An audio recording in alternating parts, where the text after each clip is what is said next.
ජාතික ගමනාගමන කොමිෂන් සභාව විසින් වැඩි කළ නව බස් ගාස්තුව මේ මොහොතේදී ප්‍රමාණවත් බව ලංකා පෞද්ගලික බස් හිමියන්ගේ සංගමය පවසයි.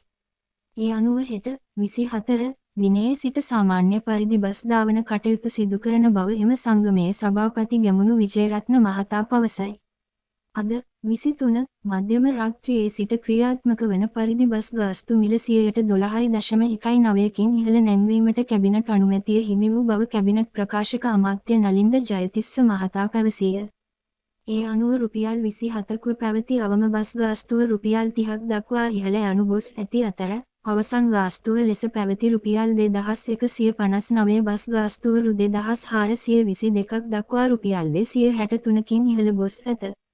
මගීන්ගෙන් නියමිත බස් ගාස්තුව පමණක් අය කරන ලෙස ශ්‍රී ලංගම සහ පෞද්ගලික බස් රථ ධාවකයින් වෙත දැනුම් දෙන අතර නියමිත ගාස්තුවට වඩා වැඩියෙන් බස් ගාස්තු අය කරන අයවලුන් සම්බන්ධයෙන් නීත්‍යානුකූල ක්‍රියාමාර්ග ගන්නා බවද ජාතික ගමනාගමන කොමිෂන් සභාව දැනුම් දෙයි.